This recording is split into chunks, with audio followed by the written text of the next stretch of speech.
கண்டிப்பா வரணும். அவங்க வீட்டுக்கு போனோம். வீட்டுக்கு போனா எங்க 2 பேருக்கும் ஒரு எதுவுமே தோணல. அந்த டைம் இருந்த நம்ம விஷயமா வந்து எங்க 2 பேருக்கும் தோணல. பார்த்து சிரிப்பு தான் வந்தது. ஒன்னையா லவ் பண்ணேன் வந்து செம்ம பண்ணியா இருக்கு.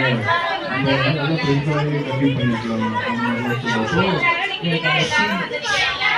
அந்த ஃபீல் வந்து எனக்கு வந்து ஓகே, இதுவும் கடந்து போகும். ஒரு லைஃப்ல வந்து உங்களுக்கு லவ் அமையலாம். ஆனால் ஃப்ரெண்ட்ஸ் லைஃப் ரொம்ப இம்பார்ட்டன்ட். உண்மையாகவே லவ் பண்ணுறாங்க அப்படின்னா அவங்க கூட எப்பவுமே இருப்பாங்க. அதுதான் வந்து கடவுள் கொடுத்த விஷயம் நான் சொல்லுவேன்.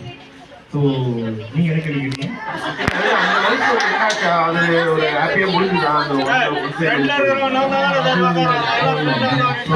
ஏன்னா அது என்னன்னா அந்த ஒன் சைட் காதலா இருக்கட்டும், லவ் ஃபெயிலியரா இருக்கட்டும், ஒரு பெரிய திரும்ப வாழ்க்கையில லவ் பண்ணவே கூடாதுன்னு ஒன்று கொடுக்கும். இல்ல கரெக்டான பொண்ணை லவ் பண்ணணும், இல்ல நம்மளுடைய லைஃப் பார்ட்னர் இப்படிதான் இருக்கணும்னு எல்லாமே இருக்கும்ல.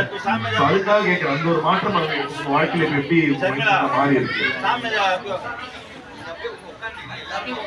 ஆமாங்க, இப்ப நீங்க அப்படியேதான் நிக்க வேண்டியதா இருக்கு. இன்னும் 1 hour போனாலும் சரி, அப்படியேதான் நீங்க நிக்க வேண்டியது.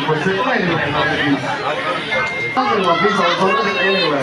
ஏன்னா மற்றவங்களுக்கும் டிஸ்டர்பன்ஸா இருக்கும். அவர் ஒண்ணும் இல்லை.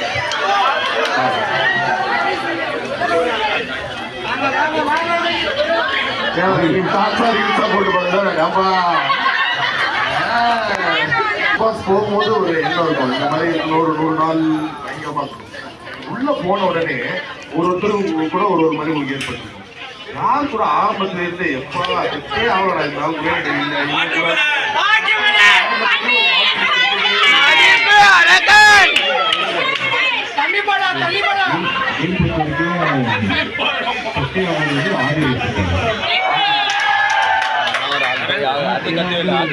எல்லாருக்கும் எல்லாரையும் பிடிச்சா வந்து அவங்க வீடு நடத்த முடியாது.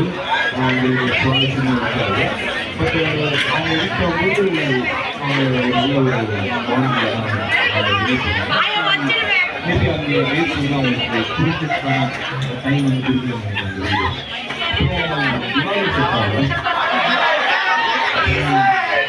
அதே மாதிரி கனியக்கம் ஸ்டார்டிங் செட் ஆகல. அதுக்கப்புறம் வந்து பண்ணப்பறம் அவங்களுக்கு வந்து கியூட்டா இருக்கீங்க கம்பெனி அப்படின்றப்போ அப்படின்னா